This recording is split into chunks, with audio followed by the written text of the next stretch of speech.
Son of a...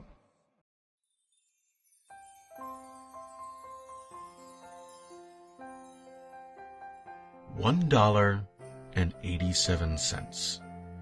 That was all, and 60 cents of it was in pennies. Pennies saved 1 and 2 at a time by bulldozing the grocer and the vegetable man and the butcher until one's cheeks burned with the silent imputation of parsimony that such close dealing implied. 3 times Della counted it. $1.87. And the next day would be Christmas. There was clearly nothing to do but flop down on the shabby little couch and howl. So Della did it, which instigates the moral reflection that life is made up of sobs, sniffles, and smiles, with sniffles predominating. While the mistress of the home is gradually subsiding from the first stage to the second, take a look at the home. A furnished flat at $8 per week. It did not exactly beggar description, but it certainly had that word on the lookout for the mendicancy squad. In the vestibule below was a letterbox into which no letter would go, and an electric button from which no mortal finger could coax a ring. Also appertaining thereunto was a card bearing the name, Mr. James Dillingham Young. The Dillingham had been flung to the breeze during a former period of prosperity when its possessor was being paid $30 per week. Now, when the income was shrunk to $20, though, they were thinking seriously of contracting to a modest and unassuming D, but whenever James Dillingham Young came home and reached his flat above, he was called Jim, and greatly hugged by Mrs. James Dillingham Young, already introduced to you as Della, which is all very good. Della finished her cry and attended to her cheeks with the powder rag. She stood by the window and looked out dully at a gray cat walking a gray fence in a gray backyard. Tomorrow would be Christmas Day, and she only had $1.87 with which to buy Jim a present. She had been saving every penny she could for months with this result. $20 a week doesn't go far. Expenses had been greater than she had calculated. They always are. Only $1.87 to buy a present for Jim. Her Jim. Many a happy hour she had spent planning for something nice for him. Something fine and rare and sterling. Something just a little bit near to being worthy of the honor of being owned by Jim. There was a pier glass between the windows of the room. Perhaps you have seen a pier glass in an $8 flat. A very thin and very agile person may, by observing his reflection in a rapid sequence of longitudinal strips, obtain a fairly accurate conception of his looks. Della, being slender, had mastered the art. Suddenly she whirled from the window and stood before the glass. Her eyes were shining brilliantly, but her face had lost its color within 20 seconds. Rapidly she pulled down her hair and let it fall to its full length. Now, there were 2 possessions of the James Dillingham Youngs in which they both took a mighty pride.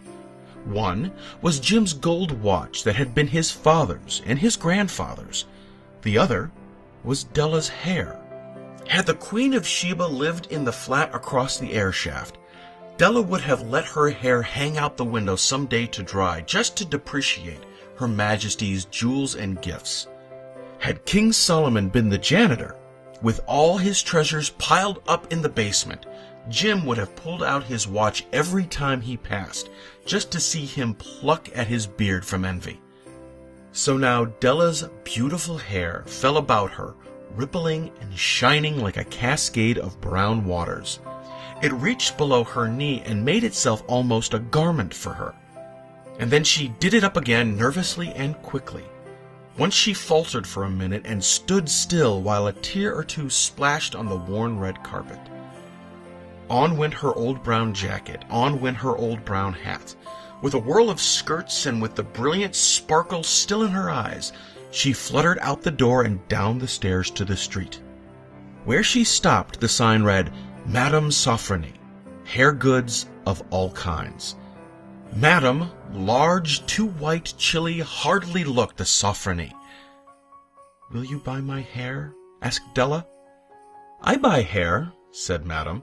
Take your hat off and let's have a sight at the looks of it." Down rippled the brown cascade. $20, said Madame, lifting the mass with a practiced hand. "Give it to me quick," said Della. Oh, and the next 2 hours tripped by on rosy wings. Forget the hashed metaphor, she was ransacking the stores for Jim's present. She found it at last. It surely had been made for Jim and no one else. There was no other like it in any of the stores, and she had turned all of them inside out. It was a platinum fob chain, simple and chaste in design, properly proclaiming its value by substance alone, and not by meretricious ornamentation, as all good things should do. It was even worthy of the watch.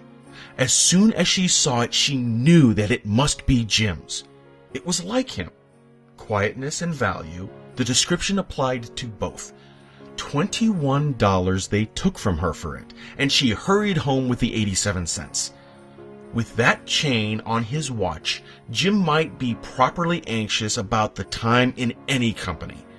Grand as the watch was, he sometimes looked at it on the sly on account of the old leather strap, that he used it in place of a chain. When Della reached home, her intoxication gave way a little to prudence and reason.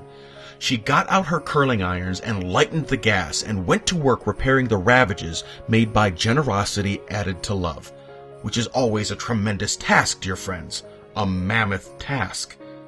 Within 40 minutes, her head was covered with tiny, close-lying curls that made her look wonderfully like a truant schoolboy. She looked at her reflection in the mirror long, carefully, and critically. "If Jim doesn't kill me," she said to herself, "before he takes a second look at me, he'll say I look like a Coney Island chorus girl. But what could I do? Oh, what could I do with $1.87? At 7 o'clock, the coffee was made and the frying pan was on the back of the stove, hot and ready to cook the chops. Jim was never late. Della doubled the fob chain in her hand and sat on the corner of the table near the door that he always entered. Then she heard his step on the stair way down on the first flight, and she turned white for just a moment. She had a habit for saying a little silent prayer about the simplest everyday things, and now she whispered, "Please, God, make him think I am still pretty." The door opened and Jim stepped in and closed it. He looked thin and very serious. Poor fellow. He was only 22 and to be burdened with a family. He needed a new overcoat and he was without gloves. Jim stopped inside the door, as immovable as a setter in the scent of quail. His eyes were fixed upon Della, and there was an expression in them that she could not read, and it terrified her. It was not anger, nor surprise, nor disapproval, nor horror, nor any of the sentiments that she had been prepared for. He simply stared at her fixedly with that peculiar expression on his face. Della wriggled off the table and went for him. "Jim, darling," she cried, "don't look at me that way. I had my hair cut off and sold because I couldn't have lived through Christmas without giving you a present. It'll grow out again. You don't mind, will you? I just had to do it. My hair grows awfully fast. Say Merry Christmas, Jim, and let's be happy. You don't know what a beautiful, nice gift I've got for you." "You've cut off your hair?" asked Jim laboriously, as if he had not arrived at that patent fact, yet even after the hardest mental labor. "Cut it off and sold it," said Della. "Don't you like me just as well anyhow? I'm me without my hair, ain't I?" Jim looked about the room curiously. "You say your hair is gone?" he said with an air almost of idiocy. "You needn't look for it," said Della. "It's sold, I tell you, sold and gone, too. It's Christmas Eve, boy. Be good to me, for it went for you. Maybe the hairs of my head were numbered," she went on with sudden serious sweetness, "but nobody could ever count my love for you. Shall I put the chops on, Jim?" Out of his trance, Jim seemed quickly to wake. He enfolded his Della. For 10 seconds, let us regard with discreet scrutiny some inconsequential object in the other direction. $8 a week for $1 million a year. What is the difference? A mathematician or a wit would give you the wrong answer. The Magi brought valuable gifts, but that was not among them. This dark assertion will be illuminated later on. Jim drew a package from his overcoat pocket and threw it upon the table. "Don't make any mistake, Dell," he said, "about me. I don't think there's anything in the way of a haircut or a shave or a shampoo that could make me like my girl any less.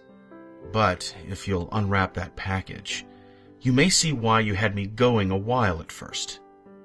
White fingers and Nimble tore at the string and paper, and then an ecstatic scream of joy, and then, alas, a quick feminine change to hysterical tears and wails, necessitating the immediate employment of all the comforting powers of the lord of the flat.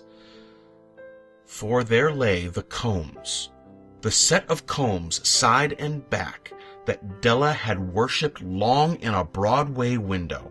Beautiful combs, pure tortoiseshell, with jeweled rims, just the shade to wear in that beautiful vanished hair. They were expensive combs, she knew, and her heart had simply craved and yearned over them without the least hope of possession. And now they were hers, but the tresses that should have adorned the coveted adornments were gone. But she hugged them to her bosom, and at length she was able to look up with dim eyes and smile and say, "My hair grows so fast, Jim." And then Della leaped up like a little singed cat and said, "Oh, oh!" Jim had not yet seen his beautiful present. She held it out to him eagerly upon her open palm.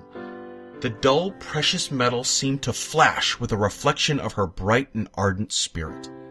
"Isn't it a dandy, Jim? I hunted all over town to find it. You'll have to look at the time 100 times a day now. Give me your watch. I want to see how it looks on it."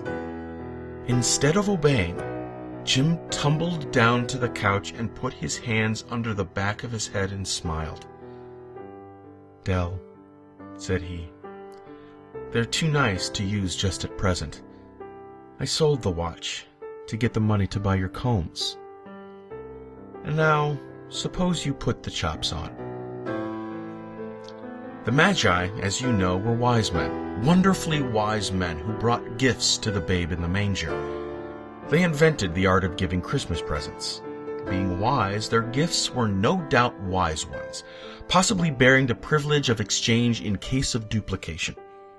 And here I have lamely related to you the uneventful chronicle of two foolish children in a flat who most unwisely sacrificed for each other the greatest treasures of their house.